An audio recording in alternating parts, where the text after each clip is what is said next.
స్తోత్రములు. సమయమందు ఇంతవరకు దేవుని నామాన్ని ఈ దిన ఆరాధన క్రమంలో కీర్తనలతో మహింపరిచిన పాటల కార్యక్రమాన్ని ముగించుకుందాం. ఈ సమయంలో పరిశుద్ధ గ్రంథంలో నుండి దేవుని యొక్క వాక్య భాగాన్ని మనము అందరం కలిసి ఉత్తర ప్రత్యుత్తరముగా ఈ వాక్య భాగాన్ని అందరం కలిసి ధ్యానం చేద్దాం. కీర్తనల గ్రంథము ఈ దిన వాక్య భాగం 88వ కీర్తనల భాగం.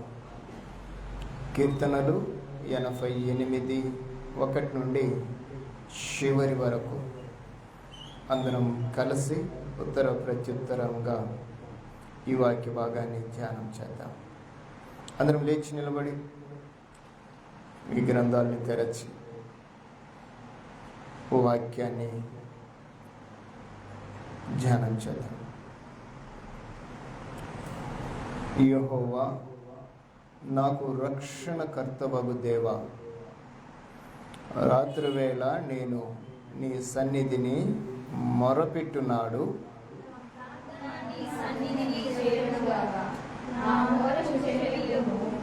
నేను ఆపదలతో నిండి ఉన్నాను.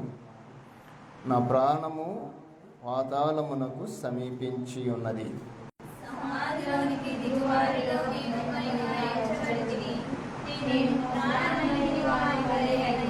చచ్చిన వారిలో విడువబడిన వాడినైతిని.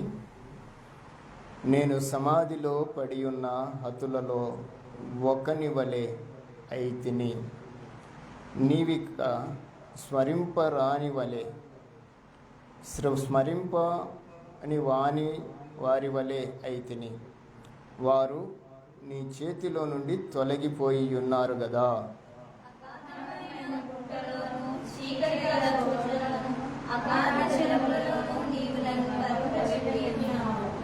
నీ ఉగ్రత నా మీద బరువుగా నున్నది. నీ తరంగములన్నీయు నన్ను ముంచుచున్నవి.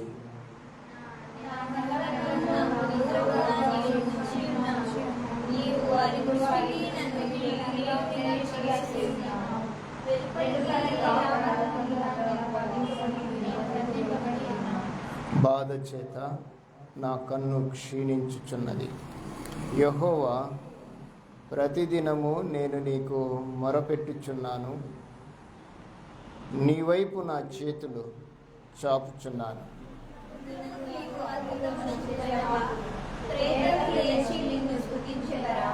సమాధిలో నీ కృపను ఎవరైనా వివరింతురా?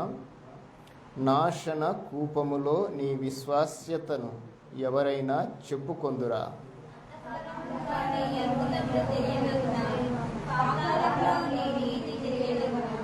యెహోవా, నేను నీతోనే మనవి చేయుచున్నాను.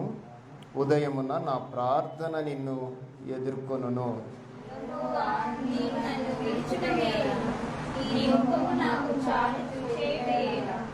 బాల్యము నుండి నేను బాధపడి చావునకు సిద్ధమైతిని. నీవు పెట్టు భయము చేత నేను కలవరపడుచున్నాను.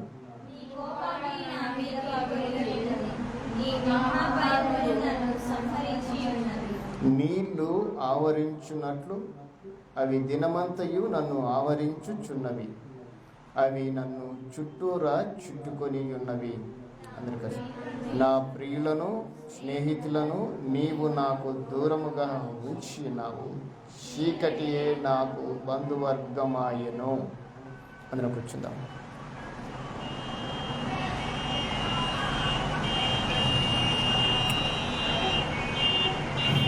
Krish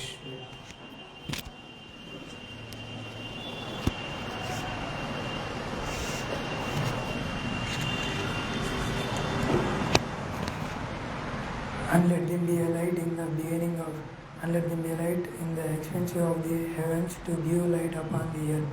And it was so. James 1:15. सुनो सुनो शंकरी प्रार्थना, देखो देखो दीन प्रार्थना. सुनो सुनो शंकरी प्रार्थना, దిగు దిగు దీన ప్రార్థన. కన్నులెత్తి ఆకాశంబు వైపు చూడధైర్యము చాలలేదు. కన్నులెత్తి ఆకాశంబు వైపు చూడధైర్యము చాలలేదు. పాపినైన నన్ను కనుకరించమనుచు శృంగరి ప్రార్థించను. పాపినైన నన్ను కనికరించమనుచు శృంగరి ప్రార్థించను. సునో సునో శృంగరి ప్రార్థన. देखो देखो दीन प्रार्थना. सुनो सुनो शंकरी प्रार्थना. देखो देखो दीन प्रार्थना.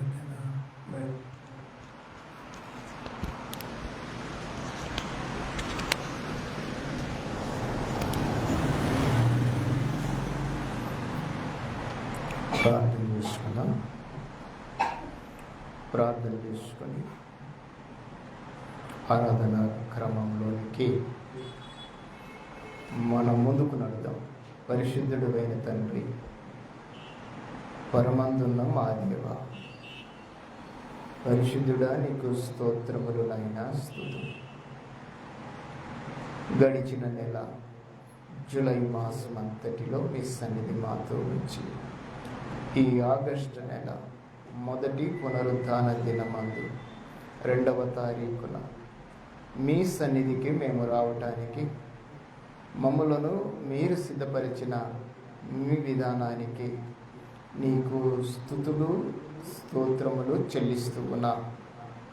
ఈ సమయమందు నీ సన్నిధిలో మా మొరని ప్రభువ మీ ముందు ఉంచుతూ ఉండగా మాకు తోడుగా వస్తూ ఉన్నారు. ఇది నా ఆరాధన క్రమంలోని భాగాలలో ప్రార్థనలో మాకు తోడుగా ఉండి కార్యక్రమాన్ని ప్రారంభించారు. కీర్తనలు పాడుటకు మంచి స్వరాలను దయచేశారు.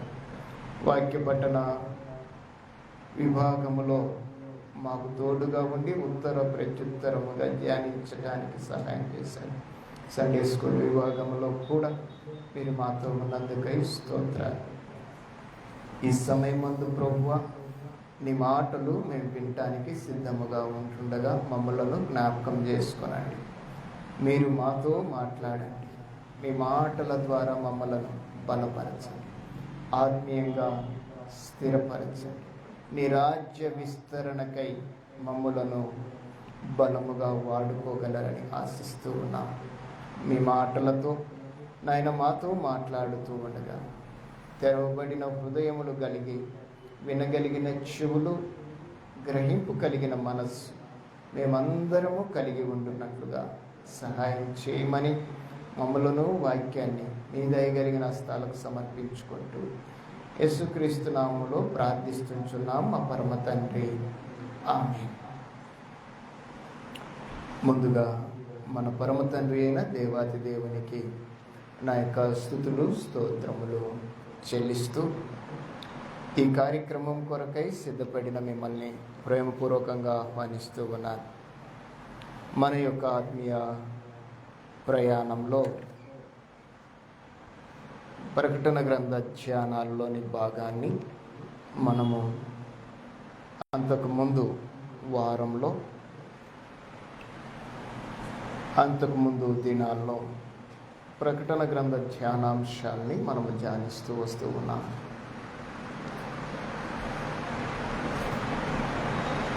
ఈ ధ్యానించే ముందుగా ఒక ప్రశ్న మిమ్మల్ని నేను అడగటానికి ఇష్టపడుతున్నాను. మీరు ప్రకటన గ్రంథాన్ని చదివారా? అమ్మా, ప్రకటన గ్రంథాన్ని చదివారా?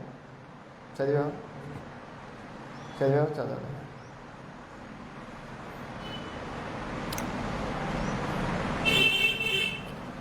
పరిశుద్ధ గ్రంథాన్ని మనము ధ్యానించటం మంచిది.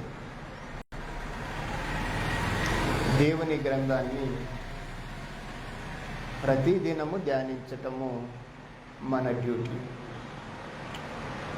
ఆదివారం కాదు, అప్పుడప్పుడు కాదు, పండుగలకు అసలే కాదు. పరిశుద్ధ గ్రంథాన్ని ప్రతిదినము మనం ధ్యానించాలి. వాస్తవంగా చెప్పాలంటే కనీసం రోజుకు 2 పేజీలు చదవాలి.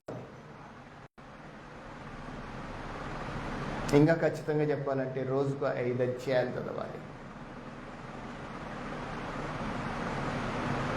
కాదుకూడదు అనుకుంటే కనీసం రోజుకు 1 అధ్యాయంగా చదవాలి. మీరు చదువుతూ ఉంటే చదవాలనిపిస్తుంది. చదవకూడదు అనుకుంటే నేనుగా ఏమి చేయలేను, మీకుగా ఏమీ అర్థం కాదు. దేవుని వాక్యం మనకు అర్థం కావాలంటే ధ్యానించటము చాలా ప్రాముఖ్యం. మీకు అర్థమవుతుందమ్మా? వాక్యం అర్థం కావాలంటే ధ్యానం అవసరం.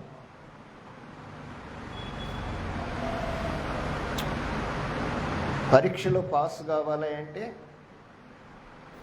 సబ్జెక్టుని అర్థం చేసుకొని అన్వయించుకోవటం అవసరం. ఎగ్జామ్స్ పాస్ కావాలంటే ఏం కావాలి? సబ్జెక్టును విని అన్వయించుకోవటం అవసరం. కాపీలు కొట్టి పాస్ అవుతామంటే కుదరదు. ఎక్కడ? ఇక్కడ. భౌతికంగా జరగవచ్చు. ఏంటిది? కాపీలు కొట్టి పాస్ చేయవచ్చు. మనకు చదువు రాకపోయినా ఏదో ఒకటి రాస్తే పాస్ చేసేటోళ్ళు ఉంటారు, ఎవరో ఒకళ్ళు కదా. కదమ్మా? సుష్మితలాగా పాస్ అవుతాం భౌతికంగా, కానీ దైవికంగా మనం పాస్ కావాలి. ఆధ్యాత్మికంగా మనము విజయం సాధించాలి. దేవుని పిల్లలుగా దేవునితో మనం యుగయుగములు ఉండాలి అంటే ఆ దేవుని యొక్క వాక్యము మన హృదయంలో ఉండాలి. అర్థమవుతుందా మీకు? దైవికమైన ఆశీర్వాదాలు మనం పొందాలి అంటే ఆ దైవికమైన వాక్యము మనల్ని ఆవరించి ఉండాలి. మీకు అర్థమవుతుంది అనుకుంటానే. కాబట్టి వాక్యాన్ని చదవటం ఎంతో ప్రాముఖ్యం. అది ప్రయోజనకరం. దాని కొరకు మీరు మీ దినచర్యను ప్రారంభించండి. క్రిష్ రష్లు ఇద్దరు కూడా దేవుని వాక్యాన్ని డైలీ చదవాలి. మీరు ఇంగ్లీష్లో చదివితే ఇంగ్లీష్లో చదవండి, తెలుగులో చదవాలనుకున్నా తెలుగులో చదవండి.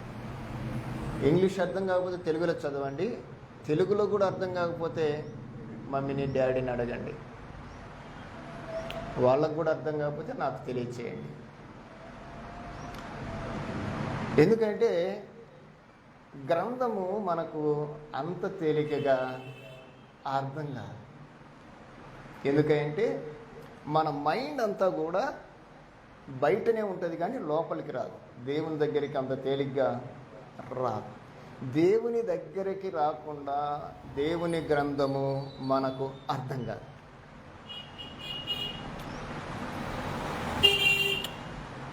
గ్రంథంలో ఒక ఆయన అన్నాడు, నువ్వు ప్రార్థన చేస్తే గదిలోకి వెళ్ళి తలుపేసుకొని ప్రార్థన చేయమన్నాడు. ప్రార్థన ఎలాగైనా చేయొచ్చు కదా. ఎందుకు అలా చెప్పాడు? ఎందుకు చెప్పింటాడు? మీకేమైనా అర్థమైందా?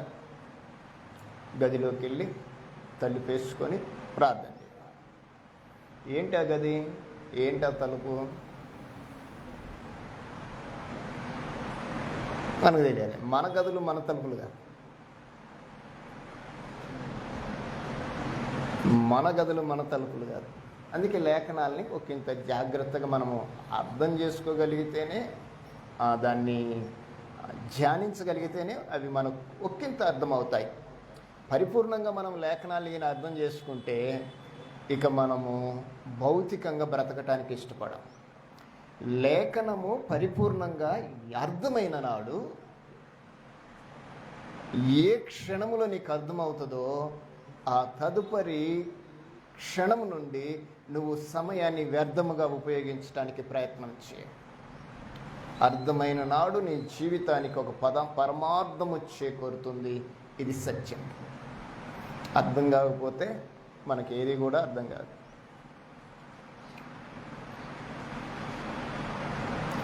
కాబట్టి గ్రంథాన్ని చదవాలి, దాన్ని ధ్యానించాలి, ఒకంత అర్థం చేసుకోవటానికి ప్రయత్నం చేయాలి.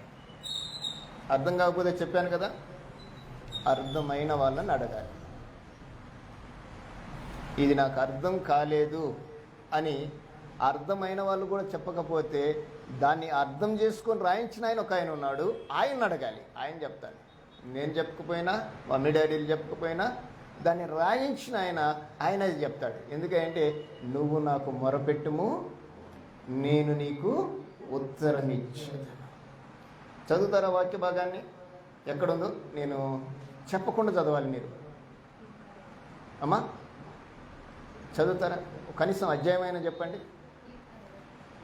ఇర్మియా గ్రంథము 33వ అధ్యాయము 3వ వచనం. ఇది చాలాసార్లు మనం వింటుంటాం, దేవుని ఫోన్ నెంబర్ అని, దేవునితో మాట్లాడటం అని. నాకు మొరపెట్టుము, నేను నీకు ఉత్తరం ఇచ్చేదను. ఎలాంటి ఉత్తరం అంట? నీవు గ్రహింపలేని గూఢమైన సంగతులను. చూడండి, ఇప్పుడు తెలిసిన వారిని అడగాలి. ముందుగా మనకు కనిపించే తెలిసిన వారిని అడగండి. వారు కూడా నాకు తెలియదు అన్నారు అనుకోండి, దాన్ని తెలియజేసేవాడు ఒక ఆయన ఉన్నాడు, ఆయనకు మొరపెట్టాలి. ఆయన అడిగితే ఆయన ఏం చెప్తానన్నాడు? నీకు తెలియనివి, గూఢమైనవి నీకు తెలియజేస్తానంటే చూపిస్తాను అని అర్థం. ఇప్పుడు విన్నది మర్చిపోవచ్చు. బాగా వినండి, వినిన దాన్ని మర్చిపోవటం సహజం, అవునా కాదమ్మా? వినిన వాక్యాన్ని మర్చిపోవటం సహజమా కాదా? సహజమేనా? రైట్. చూచింది కూడా మర్చిపోతామా? ఫోటోను మర్చిపోతామా? ఒక ఫోటో తీసామనుకోండి, మర్చిపోతామా? బోర్డు మీద రాసాం, అది తుడిపేస్తే ఏమైపోతాయి? తుడిపోతాయి. అలాగనే మనకు కూడా దేవుడు ఒక వరాన్ని ఇచ్చాడు. ఏంటో తెలుసా? దేవుడు మనకిచ్చిన వరం కాదు, మనం కల్పించుకున్న వరం ఏంటంటే మతిమరుపు. మనకు ఇవ్వబడిన, మనకుండిన ప్రత్యేకమైన వరం అది. ఏంటది? మర్చిపోవటం. దీని గురించి ప్రభువు మాట్లాడితే ఏమన్నాడంటే,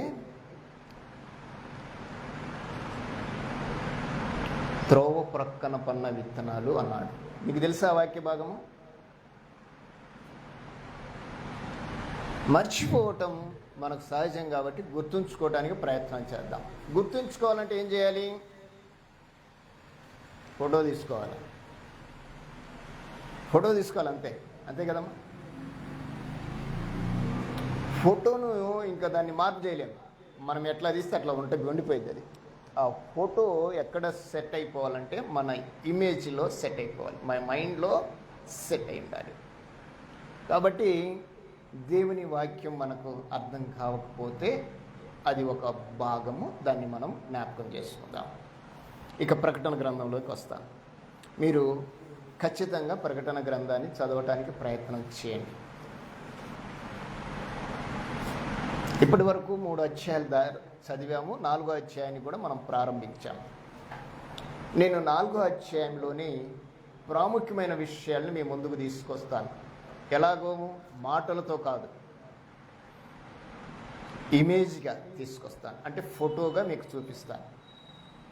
4వ అధ్యాయ వివరణ పరలోక దర్శనము, పరలోకములోని దేవుని సింహాసన దర్శనం. మీరు రాసుకోగలిగితే మంచిది, లేదా అక్కడున్నది కూడా రాసుకోగలిగితే ఇంకా మంచిది. 4వ అధ్యాయం యొక్క పరిపూర్ణ వివరణ అది. అంటే మీకు చెప్పటానికి ముందు ఇమేజ్ పెట్టాను మీ ముందు. ఆ ఇమేజ్ని ఒకంత క్లియర్గా చూపించడానికి ప్రయత్నం చేస్తున్నాను. ఇప్పుడు చూడండి, బోర్డును చూడండి, ఇది చూడండి అమ్మ, బోర్డును చూడండి, స్క్రీన్ చూడండి.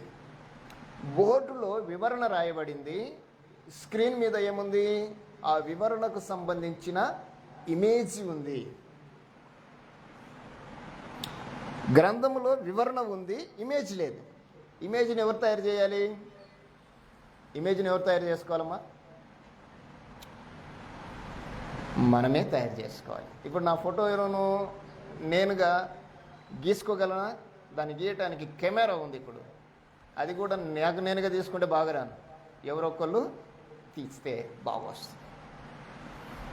సెల్ఫ్ కాదండి, సెల్ఫీలు కాదు. మీకు వివరణ ఉంది, ఇమేజ్ ఉంది. వివరణతో పాటు ఇమేజ్లోనికి మిమ్మల్ని తీసుకెళ్ళి దాని గురించి మీకు తెలియజేస్తాను. అది తెలియాలంటే గత కాలంలో మీకు చెప్పాను, దేవుడు ఏంటో తెలియాలి మనకి. మీకు అర్థమైందిగా దేవుడు ఎంతటోడో. దేవుడు ఎంతటోడో తెలియాలంటే మనమేంటో తెలియాలి, మనం నివసిస్తున్న ఈ భూమి ఏందో తెలియాలి. ఈ భూమిని సృష్టించిన విధానాన్ని మనం తెలుసుకోవాలని గత కాలంలో మీకు చూపించాను. ఈ ప్రపంచములో లేకుంటే ఈ విశ్వములో లేకుంటే ఈ అనంత విశ్వములో భూమి ఎంత అంటే మనము చూసిన మాటల ప్రకారం మీకు ఇమేజ్ చెప్పాను. ఎంతంట? ఒక చుక్క. ఆ చుక్కలో ప్రపంచం భూమి ఉంది. ఆ భూమిలో ఏమున్నాయి? 226 దేశాలు ఉన్నాయి. ఆ దేశంలో భారతదేశం ఒకటి. ఆ భారతదేశంలో ఆంధ్రప్రదేశ్ ఒకటి. ఆంధ్రప్రదేశ్లో మార్కాపురం జిల్లా, మార్కాపురం జిల్లాలో బేస్తవారిపేట, బేస్తవారిపేటలో జంక్షన్. ఎంత ఉండొచ్చు చెప్పండి? జంక్షన్లో మనం ఎంత అంటే దేవుని దృష్టిలో మనం ఎంత అంటే నథింగ్. అవునంటారా కాదంటారా? దేవుని దృష్టిలో భూమే నథింగ్. అవునా? ఎందుకో తెలుసా? అది కావాలంటే అయింది, కలుగునుగా కంటే అయింది అది. అవునా కాదా? కాబట్టి దేవుని విషయంలో మానవుడు దేవుని గురించి ఆలోచన చేయవలసిన అవసరత ఎంతైనా ఉంది అనేది మనం గమనించాలి. అలా ఆలోచన చేయకపోతే దేవుడు మనకు అర్థం కాడు, దేవుడిని మనము చూడలేము. అర్థమైతే చూస్తాం. ఇప్పుడు ఇమేజ్ ఉంది, ఇమేజ్ మనకు అర్థం కాదు. అర్థమవుతుందా? ఏంటో ఇది ఒక ఫోటో అదేదో అనుకుంటాం, కానీ దాని యొక్క వివరణ తెలిస్తే అర్థమవుతుంది. అర్థమవుతుందా మీకు? నేను చెప్పడానికి ప్రయత్నం చేస్తాను. ఆ వివరణను బట్టి ఇదిగో ఇది అని చెప్తే ఎస్ అది అని మీరు చెప్పగలరు. ఎలాగా? ఇదిగో ఇలాగా, ఇలాగా. ఇది ఫుల్ పిక్చర్ అన్నమాట. ఈ ఫుల్ పిక్చర్లో మీకు ఆఫ్ చూపిస్తున్నాను, ఇప్పుడు ఫుల్. ఇది అర్థం కావాలంటే దాన్ని మనం ఆలోచన చేయాలి. అదే దేవుడు మనకు తెలియజేస్తున్న విధానం. మామూలుగా చెప్తే మనకు అంత తేలిగ్గా అర్థం కాదు, మాటలు అంత తేలిగ్గా మనకు అర్థం కావు. కానీ కొన్నిసార్లు మన కళ్ళకి కట్టినట్లుగా దాన్ని గిన చూపించగలిగితే ఖచ్చితంగా మనము దాన్ని అర్థం చేసుకోవటానికి అవకాశము ఉంది. అందుకే ప్రతి సంఘము ఒక పాఠశాలగా మారిపోవాలి. ఇప్పుడు ఒక స్కూల్గా మారిపోవాలి. ఇంకా చెప్పాలంటే స్కూల్ నుంచి ప్రమోట్ అయ్యి హై స్కూల్కి వెళ్ళాలి, హై స్కూల్ నుండి ప్రమోట్ అయ్యి కాలేజీగా మారాలి, కాలేజీ నుండి ప్రమోట్ అయ్యి యూనివర్సిటీగా మారాలి. ఇప్పుడు మనం ఏ దశలో ఉన్నామో మన యొక్క స్థితిని బట్టి తెలుస్తుంది. మనము స్కూలా, హై స్కూలా, కాలేజా, యూనివర్సిటీనా ఏదో మనకు తెలుస్తుంది. ఎందుకంటే మన యొక్క చదువును బట్టి, మనకు కలిగిన జ్ఞానాన్ని బట్టి. ఇంకా మనం ఎలిమెంటరీ స్కూల్లో గిన ఉంటే ఒకంత ఆలోచన చేయాలి. అర్థమవుతుంది కదా మీకు? ఎలిమెంటరీ స్కూల్లో ఏం నేర్పిస్తారు? ఓనమాలు నేర్పిస్తారు. స్కూల్లో ఏం నేర్పిస్తారు? పాఠాలు నేర్పిస్తారు. హై స్కూల్లో ఏం నేర్పిస్తారు? జీవితాన్ని నేర్పిస్తారు. కాలేజీలో ఏం నేర్పిస్తారంటే జీవితాన్ని పరిపూర్ణత చేసుకోవటం ఎలాగో నేర్పిస్తారు. యూనివర్సిటీలో నీ జీవితాన్ని ఒక డిజైన్గా ఎలా చేయాలనో నేర్పిస్తారు.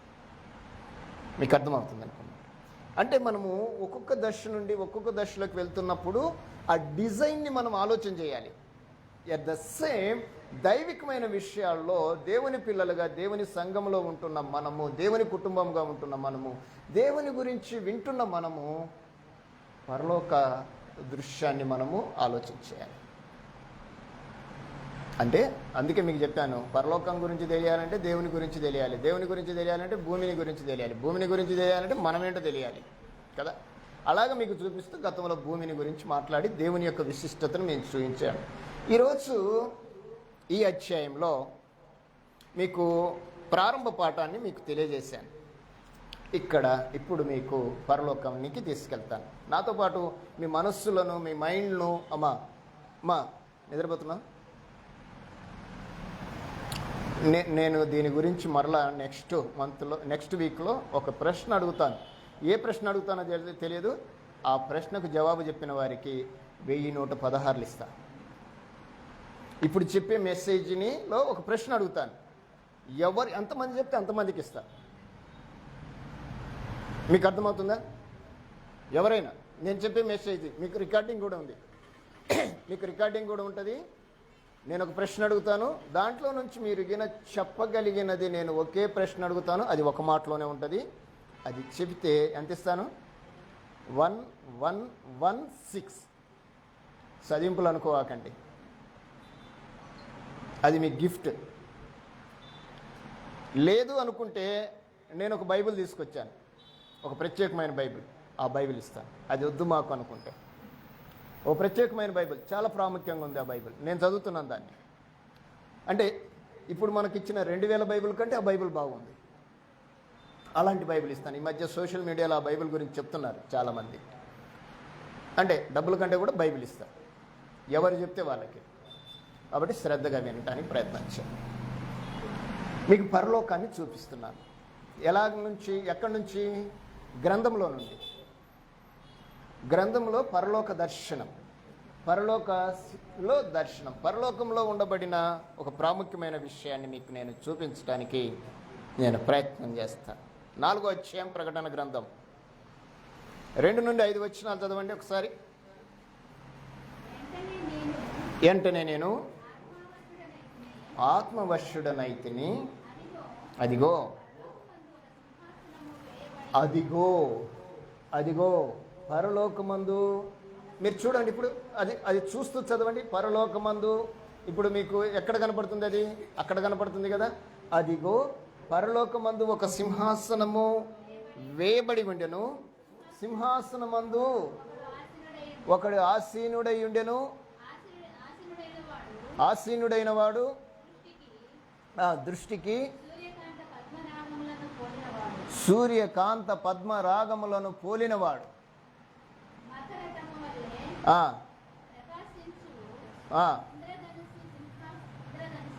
ఇంద్రధనుస్సు ఆవరించి ఉండెను. సింహాసనము చుట్టూ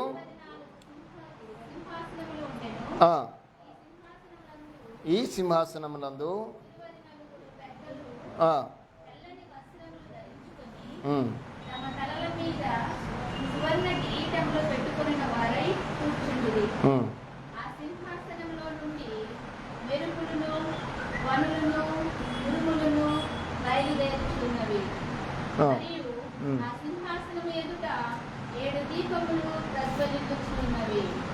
అవి దేవుని 7 ఆత్మలు. మరియు ఆ సింహాసనము ఎదుట స్ఫటికమును పోలిన రాజు వంటి సముద్రం ఉన్నట్టు ఉండెను. ఆ సింహాసనమునకు మధ్యను సింహాసనము చుట్టూను ముందు వెనుక కన్నులతో నిండిన 4 జీవులు ఉండెను. మొదటి జీవి సింహము వంటిది, రెండవ జీవి దూడ వంటిది, మూడవ జీవి మనుషుని ముఖము వంటి ముఖం కలది, 4వ జీవి ఎగురుచున్న పక్షిరాజు వంటిది. ఈ 4 జీవులలో ప్రతి జీవికి 6 రెక్కలుండెను. అవి చుట్టూ రెక్కల లోపటను కన్నులతో నిండి ఉన్నవి. అవి భూత వర్తమాన భవిష్యత్ కాలములలో ఉండు సర్వాధికారి దేవుడగు ప్రభువు పరిశుద్ధుడు పరిశుద్ధుడు పరిశుద్ధుడు అని మానక రాత్రింబగళ్ళు చెప్పుచుండును. ఆ సింహాసనమునందు ఆసీనుడై ఉండి యుగయుగములు జీవించుచున్న వానికి ఘనతయు కృతజ్ఞతలు పలుకులు రాకని ఆ జీవులు కీర్తించుతుండగా ఆ 24 పెద్దలు సింహాసనమునందు ఆసీనుడైన వాని ఎదుట సాగిలపడి యుగయుగములు జీవించుచున్న చేయించు ప్రభువా మా దేవా, నీవు సమస్తమును సృష్టించితివి, నీ చిత్తమును బట్టి అవి ఉండెను, దానిని బట్టియే సృష్టింపబడెను కనుక నీవే మహిమ ఘనత ప్రభావములు పొందనర్హుడవని చెప్పుచు తన కిరీటములను ఆ సింహాసనం ఎదుట వేసి. రైట్, మొత్తం చదివేశారు. చాలా సంతోషం. ఇంకా ఎవరికి ఇబ్బంది ఏమి లేకుండా పూర్తిగా చదివేసింది. రైట్, చాలా సంతోషము. మీకు చదవబడిన లేఖన భాగ సారాంశాన్ని మీ ముందు ఉంచడానికి ప్రయత్నం చేస్తున్నాను. మొదటిగా దేవుని యొక్క సింహాసన దృశ్యం. నెంబర్ 1, దేవుని యొక్క సింహాసన దృశ్యం. ఎక్కడ ఉంది సింహాసనము? ఎక్కడుందమ్మా? ఎక్కడుంది? పరలోకములో ఉంది. అంటే మనం ఎక్కడున్నాం ఇప్పుడు? భూమి మీద ఉన్నాం. భూమి మీద నుండి మనము ఇప్పుడు దేన్ని చూడాలి? పరలోకాన్ని చూడాలి. మీకు అర్థం అవటానికి చెప్తాను. ఇప్పుడు భూమి మీద నుండి పరలోకం మనం చూడగలమా, చూడలేమా? మీరు నిజమైన దేవుని పిల్లలు ఇప్పుడు తెలిసిపోయింది. భూమి మీద నుండి పరలోకాన్ని మనం చూస్తామా, చూడలేమా?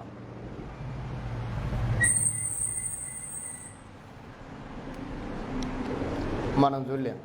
ఎవరైనా చూపిస్తే చూడగలం. మీకు ఒక చిన్న విషయాన్ని చెప్తాను.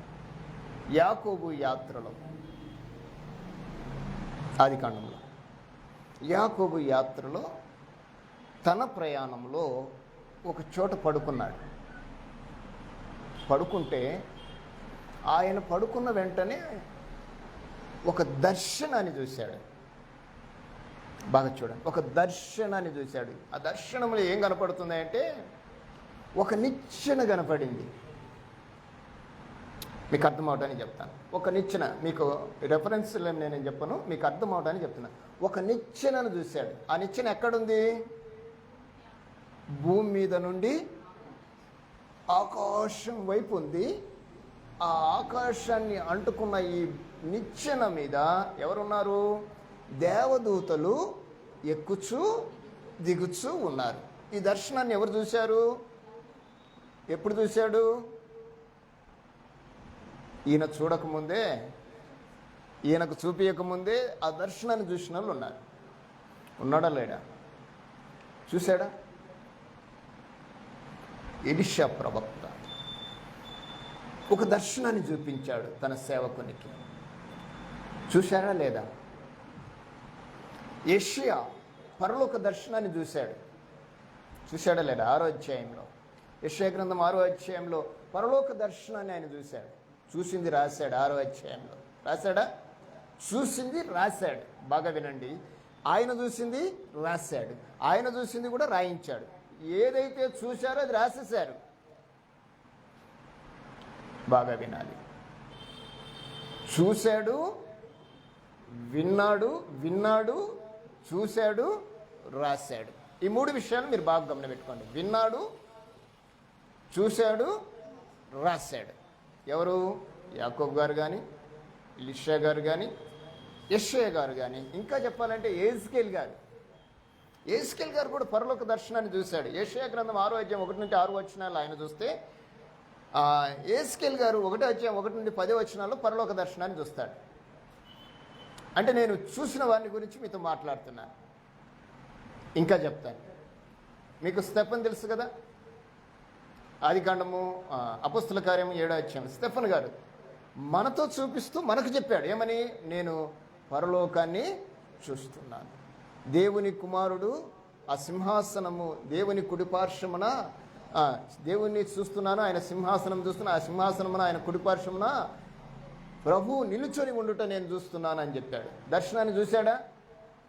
ఆయన వినిపించాడా? రాయించాడు. ఇప్పుడు మనం చూడాలి అంటే ముందేం చేయాలి?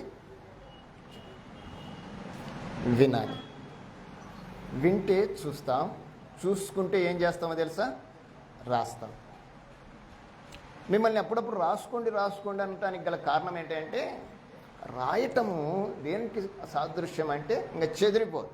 ఒకవేళ మర్చిపోయినా, మతిమరుపు వచ్చిన రాత మాత్రము చెదిరిపోదు. అందుకు ఒక ఆమె అన్నది, నా మాటే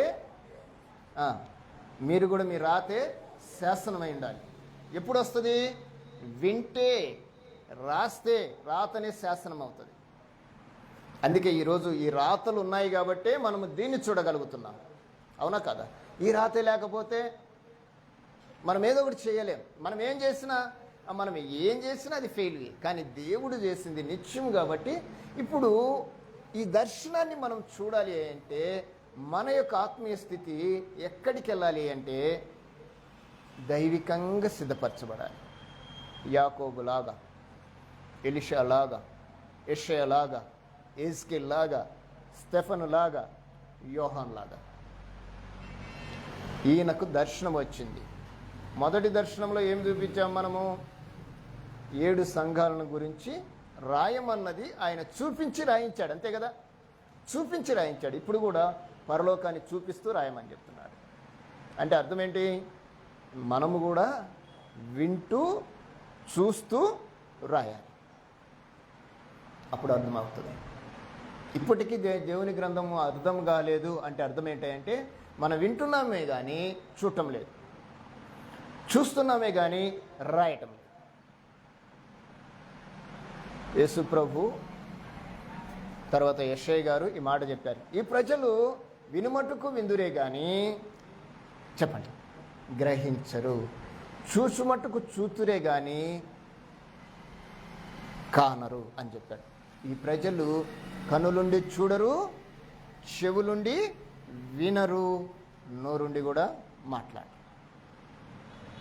ఇప్పుడు మనం వాళ్ళం కాకూడదు. మీకు అర్థమవుతుందమ్మా?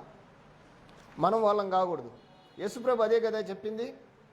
ఇంకొక మాట అన్నాడు, ఈ ప్రజలు నన్ను పెదవులతో మాత్రము ఆరాధిస్తారు కానీ వారి హృదయము, అంటే ఆయన ఆరాధించాలంటే దేంతో ఆరాధించాలి?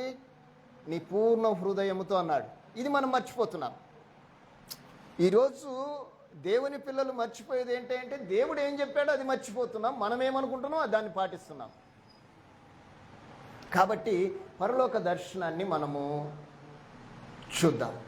మీకు అర్థమవుతుంది అనుకుంటాను. ఒక ఇంతన్నా అర్థం కావాలి అంటే 100%లో కనీసము 10% అన్నా మీకు అర్థం కావాలి.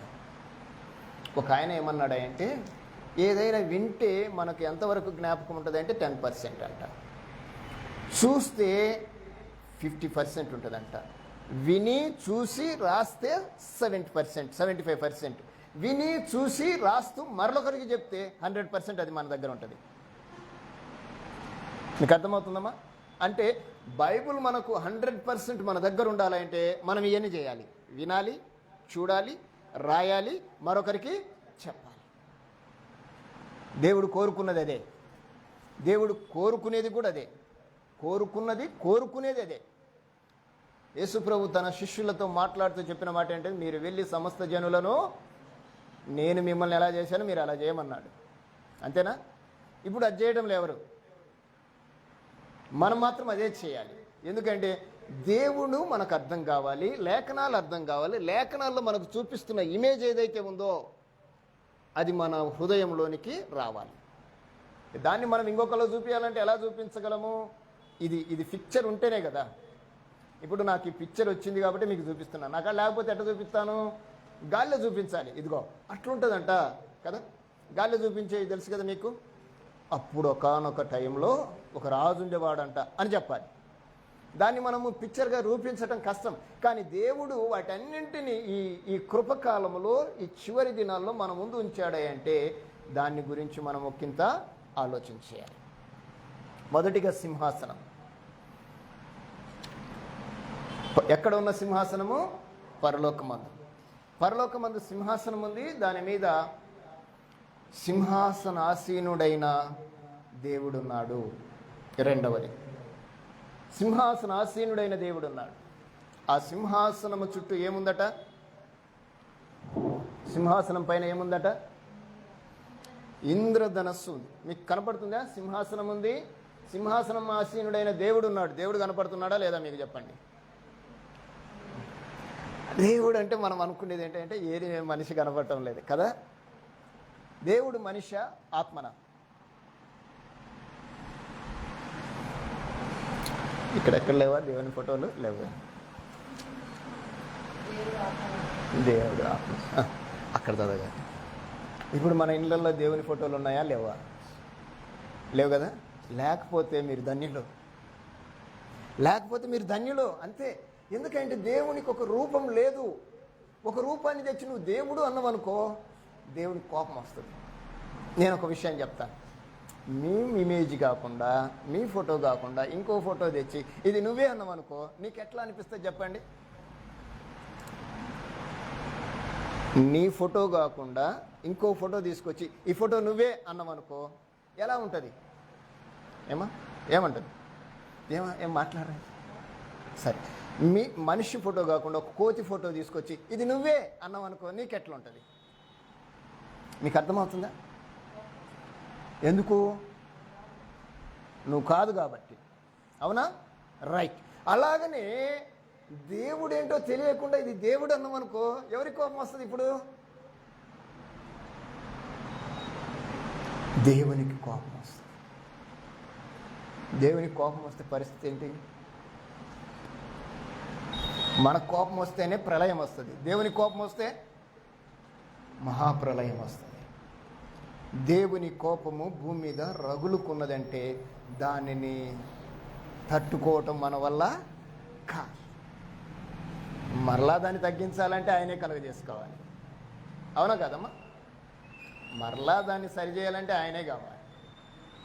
ఎందుకంటే ఆయన దగ్గర ఆ శక్తి ఉంది. అందుకే ఆయన్ని సర్వశక్తిమంతుడు అన్నారు. కనుక దేవుడు మీరక్కడ ఉన్నాడు అనేది నిజం. దేవుని సింహాసనం ఉంది. అలాగనే ఏముంది? ఆవరించి ఉన్న ఇంద్రధనుస్సు ఉంది. సింహాసనము చుట్టూ 24 పెద్దలు ఉన్నారు. ఈ పెద్దలు ఎక్కడలో? పరలోకంలో ఎవరున్నారు? దేవుడు ఉన్నాడు. దేవుని సింహాసనం ఉంది. యేసుక్రీస్తు సింహాసనాసీనుడై ఉన్నాడు. దేవుని దూతలు ఉన్నారు. దేవుని దూతలు ఉన్నారు కదా. దేవుని దూతలు కనపడుతున్నారా లేదా మీకు? దేవుని దూతలు ఉన్నారు. దేవుని దూతలతో పాటు ఎవరున్నారంటే 24 పెద్దలు ఉన్నారు. వీళ్ళెవరు?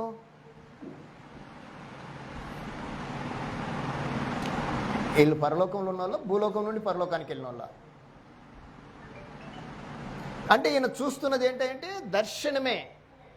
వాస్తవంగా మీరు గుర్తుపెట్టుకోండి, దర్శనంలో పరలోకాన్ని చూపిస్తూ పరలోకంలో ఈ విధంగా ఉంది, అక్కడ 24 పెద్దలు ఉన్నారు. ఎక్కడున్నారా అంటే మీకు ఒక చిన్న క్లారిఫికేషన్ ఇస్తాను, మీరు మైండ్లో పెట్టుకోండి దాన్ని. యేసుక్రీస్తు చనిపోయాడు. ఎక్కడ? కల్వరి సిలువలో. కల్వరి సిలువలో చనిపోతుండగానే జరిగిన కొన్ని సంభవాలను మీకు నేను చెప్తాను. ఆ రోజు ఆయన చనిపోయాడు. తండ్రి, నీ చేతికి నాకు ఆత్మను అప్పగిస్తున్నానని చెప్పి సమాప్తమైనదని చెప్పి తల వంచి కళ్ళు మూసాడు. అప్పుడు ఏం జరిగింది చెప్పండి? మీకు గుర్తుంటే ఏం జరిగింది? ఆకాశం అంతా కూడా చీకటైంది. నెంబర్ 1. ఇంకా భూమి కంపించింది, కొండలు బద్దలైపోయినాయి. ఇంకా తర్వాత యెరూషలేములో జరిగిన సంభవం ఇది. ప్రపంచంలో కదా, యెరూషలేములో ఏం జరిగినాయి? 2 జరిగినాయి. ఇంకోటి చెప్పండి. సమాధులు తెరవబడ్డాయి, అనేక మంది పరిశుద్ధులు లేచారు.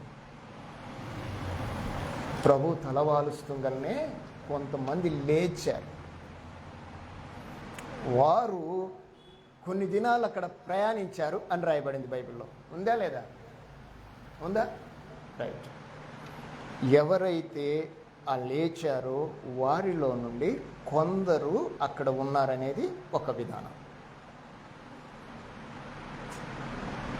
మీకు అర్థం కావడానికి చెప్తున్నాను. ఇది దర్శనం మాత్రమే. 24 పెద్దలున్నారు. వారు సింహాసనాసీనుని ఎదుట ఉన్నారు. వారు సువర్ణ కిరీటములు ధరించుకున్నారు. వారెవరంటే పెద్దలు.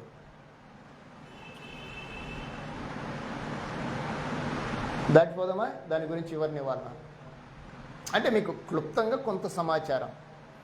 ఎవరు వీళ్ళు అంటే ఇదిగో వీళ్ళు అని చెప్పడానికి ఆస్కారం ఉంది. ఎందుకంటే పరలోకంలో ఎవరు ఉన్నారు? దేవదూతలు ఉంటారు. వాళ్ళకి ఎప్పటికీ కూడా 6 రెక్కలు ఉంటాయి. 4 జీవులు ఉన్నారు. వారు సింహాసనాసీనుడికి నలుదిక్కులో ఉన్నారు. వారికి 6 రెక్కలు ఉన్నాయి. ఆ రెక్కలకు లోపట వెలపట కన్నులున్నాయి. వారు ఏం చేస్తున్నారు? వారు నిత్యము ఏం చేస్తున్నారంటే ఆయన పరిశుద్ధుడు పరిశుద్ధుడు పరిశుద్ధుడు అని గాన ప్రతిగానములు చేస్తూ ఉన్నారు. పరలోకంలో అది జరుగుతూ ఉంటే పరలోకంలో ఆ స్తుతి జరుగుతూ ఉంది. అది నిత్యము జరిగించబడుతూ ఉన్న స్తుతి. అలాంటి క్రమంలో అక్కడున్న వారు వాళ్ళు. అవే కాకుండా ఆ సింహాసనం ఎదుట ప్రజర్వులిల్లుచున్న 7 దీపములు. ఈ 7 దీపాల గురించి మనము ముందు 3వ అధ్యాయంలో చదువుకున్నాం. 7 దీపములు 7 ఆత్మలు, 7 ఆత్మలు 7 సంఘపు పెద్దలు, 7 సంఘములు 7 పెద్దలు 7 సంఘాలు. అంటే సింహాసనం ఎదుట ఏముందో, సింహాసనం ఎలా ఉందో, సింహాసనము చుట్టూ ఏముందో మీకు ఈ అధ్యాయము తెలియజేయబడుతుంది. ఆ సింహాసనం ఎదుటనున్న ఆ 4 జీవులను గురించి మీకు నేను చెప్పి ముగిస్తాను. త్వరగా నా మాటలు వినటానికి ప్రయత్నం చేయండి. సింహాసనం ఎదుట ఉన్న 4 జీవులు చాలా ప్రాముఖ్యమైన విషయాలు. మీరు రాసుకోవాలి, తెలుసుకోవాలి కూడా. మొదటి జీవి ఎలాంటిది? మొదటి జీవి ఎలాంటిదమ్మా? 4 జీవులను మనం చూస్తున్నాం. మొదటి జీవి సింహం వంటిది, 2వ జీవి దూడ వంటిది, 3వ జీవి మనుషుని ముఖం వంటిది, 4వ జీవి ఎగురుచున్న పక్షిరాజు వంటిది అని చెప్పాడు. ఇదే దర్శనాన్ని మనము ఎహెజ్కేలు గ్రంథంలో చూస్తాం. ఏ గ్రంథంలో? ఎహెజ్కేలు గ్రంథంలో చూస్తాం. ఇదే విషయాన్ని అక్కడ ఈయన రాస్తూ ఏమన్నాడంటే ఆ జీవులు కెరూబులని రాశాడు. యెషయా గారు ఆ జీవులని సెరావులు అని రాశాడు. అంటే మహాదూతలు అని రాశాడు. సెరావులు అంటే మీకు కింద ఫుట్ నోట్లో మహాదూతలు. యెషయా గ్రంథం 6వ అధ్యాయంలో మనం ఆ మాటను చూస్తాం. మహాదూతలు అంటే సెరావులు అని కింద సెరాపుల అని సెరాపులు అని ఉంటాయి కదా. అక్కడ ఫుట్ నోట్లో ఏముంటుంది అంటే మహాదూతలు అని రాయబడి ఉంటుంది. దూతలు, మహాదూతలు. మహాదూతల్లో ప్రాముఖ్యమైన దూతలు మనకు తెలిసిన కొందరు దూతల పేర్లు చెప్తారా? గాబ్రియల్ దూత, మిఖాయేల్ దూత, మరొక ప్రధాన దూత కదా, మనకు తెలుసు. ఎందుకంటే వారిని మనము క్రిస్మస్ పండగప్పుడు కదా, కాబట్టి మనం కూడా దూతలాగా తయారవుతాం. కానీ దూతలాగా తయారైతే ఎన్ని రెక్కలు ఉండాలి? 6 రెక్కలు ఉండాలి. దూతలు ఎట్లా ఉంటారు? ఎగురుతూ ఉంటారు. మనమేమో నిలబడి ఉంటాం. మనం దూతలం అనుకుంటాం. రైట్, అటు విషయం వేకే. మీకు ఈ 4 దూతల గురించి ఎహెజ్కేలు గారు మాట్లాడారు, యెషయా గ్రంథంలో మాట్లాడింది. ఇప్పుడు ప్రకటన గ్రంథంలో రాయబడిన సారాంశాన్ని మనం చూస్తున్నాం. ఆ 4 జీవులను గురించిన సమాచారం మీరు త్వరగా రాసుకోండి. మొదటి జీవి సింహము. సింహము దేనికి సాదృశ్యమై అంటే బలమునకు సాదృశ్యం. దేనికి సాదృశ్యము? బలమునకు సాదృశ్యం. న్యాయాధిపతులు 14:18 వచనం ఎవరైనా చదువుతారా? న్యాయాధిపతులు 14:18.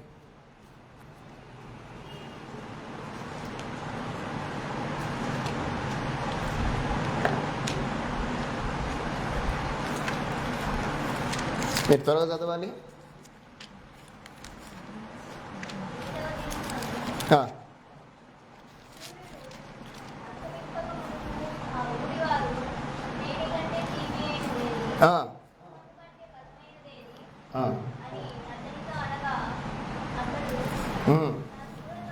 సింహము కంటే బలమైనది ఏది అంటే బలమును దేని చూపిస్తుంది అంటే సింహాన్ని చూపిస్తుంది. అవునా? రైట్. అదే ఇంకొక వచనాన్ని కూడా మీరు రాసుకోండి. సింహానికి సంబంధించిన వచనం సామెతల గ్రంథం 30వ అధ్యాయం. నేను కూడా మీతో పాటు చూడటానికి ప్రయత్నం చేస్తున్నాను. 30వ వచనం సామెతల గ్రంథం 30వ అధ్యాయం 30వ వచనం. సింహం టీవీతో నడుచున్నవి 4 కలవు.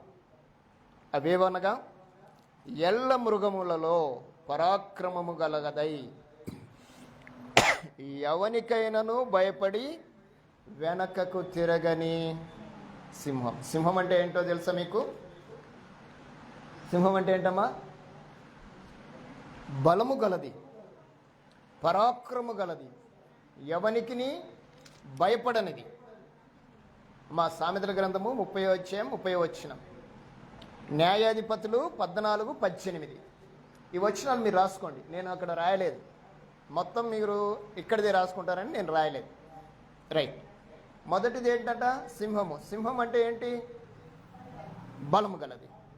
సింహం అంటే ఏంటి? టీవీతో నడిచేది. సింహం అంటే ఎల్ల మృగములలో పరాక్రము గలది, ఎవనికైనాను భయపడనిది, వెనకకు తిరగనిది. సింహానికి ఉన్న లక్షణాలు ఇవి. అప్పుడప్పుడు మనమల్ని సింహం అని అన్నారు. ఏమంటారో తెలిసిన? మీరు పులిబిడ్డలు అంటారు. ఎందుకో సింహంతో పోల్చుకోరు. నేను ఎప్పుడన్నా అంటే సింహం లాగున్నావు అంటాను. సింహం అంటే ఏంటో తెలుసా? ఇదిగో ఇది. సింహం ఎలాంటి జంతువు? బలము గలది, టీవీతో నడిచేది, పరాక్రమము గలది, ఎవనికి భయపడక వెనుక తిరగనిది. ఈ సింహానికి ఉన్న లక్షణాలు. మొదటిది సింహం. రెండవది దూడ. దూడ వంటి జీవి. దూడ ఏమి నేర్పిస్తుంది అంటే వినయము, సమర్పణ, సేవకు సాదృశ్యం. దూడ ఏం నేర్పిస్తుంది? రాసుకోవాలి. దూడ వినయము, సమర్పణ, సేవ. యెషయా గ్రంథము 53వ అధ్యాయము 4-5 వచనాలు. యెషయా గ్రంథము 53వ అధ్యాయము 4-5 వచనాలు.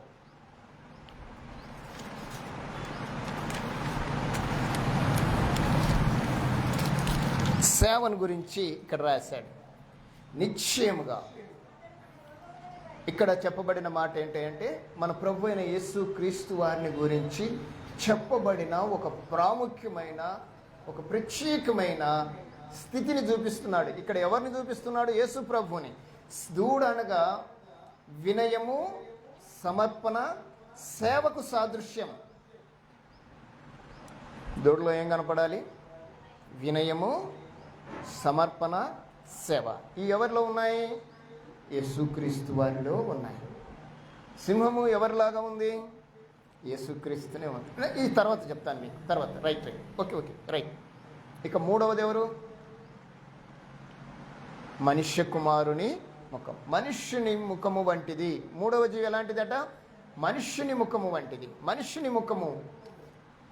మనుష్యుని ముఖానికి గల విషయాలు ఏంటంటే విఘ్నతకు, జ్ఞానానికి సాదృశ్యం. మనుష్యుడు ఎలా ఉండాలి అంటే విఘ్నుడుగా ఉండాలి, జ్ఞానవంతుడిగా ఉండాలి. మీకు అర్థమవడానికి చెప్తున్నాను. విఘ్నుడు, జ్ఞానవంతుడు. యెహెజ్కేలు గ్రంథం 10వ అధ్యాయం 12వ వచనం. యెహెజ్కేలు గ్రంథం 10వ అధ్యాయం 12వ వచనం. త్వరగా చూడాలమ్మా.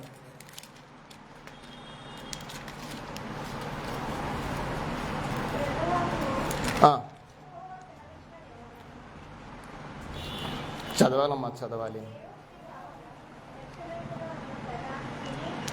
10-12 యెహెజ్కేలు గ్రంథం. ఆ 4 కెరూబుల యొక్క శరీరమును, వీపులను, చేతులను